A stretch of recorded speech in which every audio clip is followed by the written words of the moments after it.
ফুলটা সেরোকা? হ্যাঁ, ফুলটা সেরে কি করবা?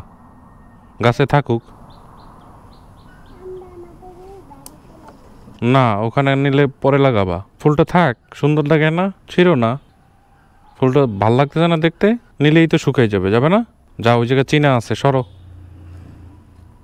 হ্যালো হ্যালো সবাই, কি অবস্থা সবার? আশা করি সবাই ভালো আছেন। নতুন একটা সুন্দর সকালে আপনারা স্বাগতম। এই বাচ্চা দুইটা একটা ফুল ছিঁড়তেছিল, এখানে একটা গাঁদা ফুল ছিল, এটা ছিঁড়তেছিল। তো আমি বললাম বিকেলে দেখবো ছিঁড়ছে কিনা। যদি না ছিঁড়ে থাকে তাহলে তো ভালো, আর যদি ছিঁড়ে থাকে তাহলে তো সমস্যা। ছোটবেলা থেকেই আপনি আপনার শিশুকে যেভাবে শিক্ষা দিবেন সে ঠিক সেইভাবেই গড়ে উঠবে, এবং আপনাদের প্যারেন্টসদের যে অ্যাটিটিউড বা যে সকল বিষয় দেখবে ঠিক সে সেইভাবেই তৈরি হবে। সো এইসব বিষয়গুলা আপনার নজরে আনতে হবে। আপনার শিশু কি করতেছে, আপনারা কি করতেছেন, এইটা সে দেখতেছে কিনা বা সে এটা অ্যাডপ্ট করতেছে কিনা, সো এইসব বিষয়গুলো আপনাদের অবশ্যই দেখতে হবে। আর যেটা হলো কাহিনী, একটা শিশু একটা বাবা মার কাছ থেকে মিনিমাম হলো 70% 80% বিহেভিয়ার গুলা তারা নিজেদের ভিতরে ধারণ করে। এটা স্বাভাবিক এবং এটাই হয়। যখন বেবি হবে তাদের জন্য আপনার অ্যাটিটিউড বা আপনার স্বভাব এগুলো পরিবর্তন করতেই হবে। আর হলো বিষয় যেটা, যদি সম্ভব হয় বাবা মার একজন, হয় বাবা না হয় মা, একজনের বাসায় থাকাই উচিত।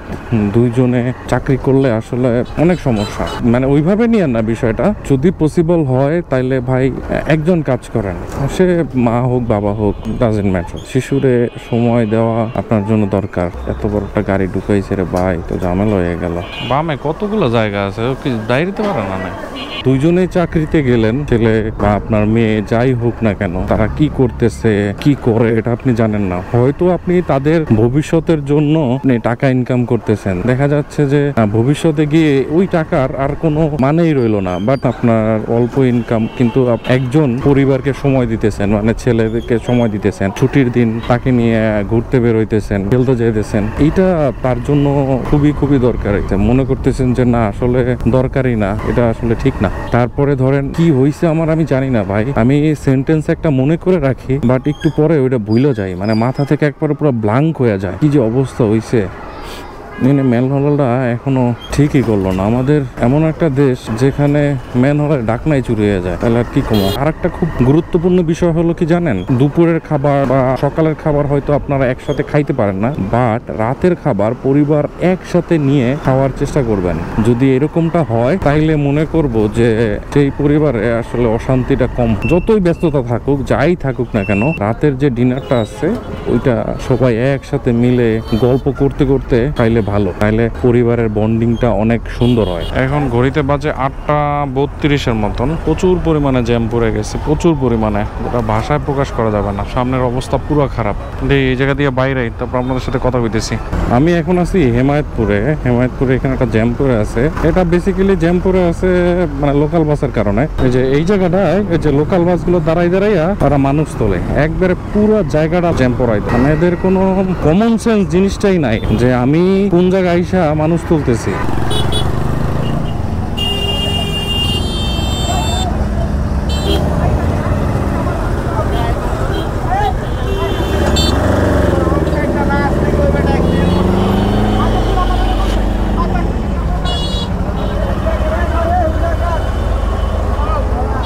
এনে কাহিনী কি, এইটুতে রং সাইড মারে, বুঝছেন, অ্যাক্সিডেন্ট হয়েছে এনে।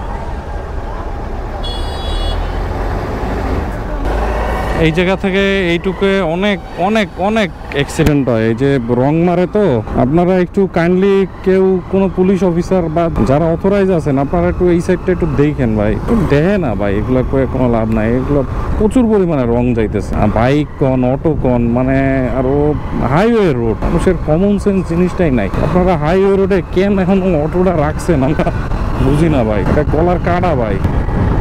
ওই জায়গায় আমি দাঁড়াই নাই, কারণ কি অনেক মানুষ আছে, দেখা যাবে যদি আমিও দাঁড়াই তাহলে আবার একটা গ্যাঞ্জাম শুরু হয়ে গেছে। যদি কেউ না থাকতো তাহলে আমি যে দাঁড়াইতাম, সাথে মনে হয় বাইকও আছে তাদের।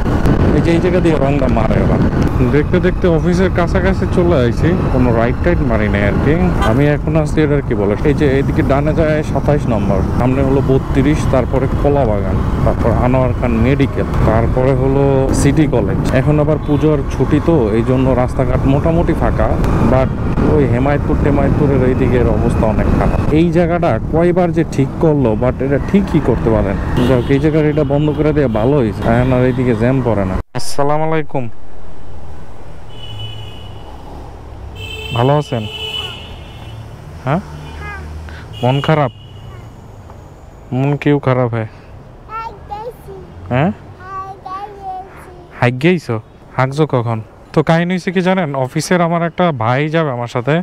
সো আজকে আর রাইড মারা হবে না, বাইরে নিয়ে যাইতে হবে।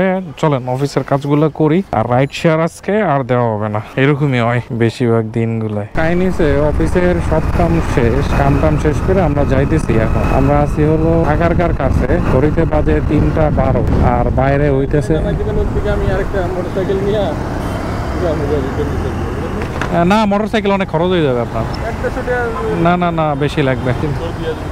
হ্যাঁ হ্যাঁ হ্যাঁ, শোনেন আমি আপনার কই, বাইপেল ক্রস করার আপনি আশুলিয়া যাবেন, ঠিক আছে? আশুলিয়া যাওয়ার পরে আমি যেন নামাই দিব, ওইটা ডাইরেক্ট আলিফ আছে, আলিফে উঠলে পর আশুলিয়ার পরে জায়গাটার নাম জানি কি, ওইটার ভিতর দিয়া একবারে সুন্দর একটা রোড আছে, ওইটা বাইক আছে, ওইটা বাইক দাঁড়ানো তাই, ওইটা দিয়ে একবারে পুরো ইসে ওঠা যায়, যে কি কয় নাম, কারাগার আছে না, কারাগারের রোহিন্দা বড় বড়, কাশিমপুর কারাগার বড় বড় ওঠা যায়। তো ওইখানে বাইক দাঁড়াই থাকে, জায়গাটার নামই আমি গেছি বুঝলা।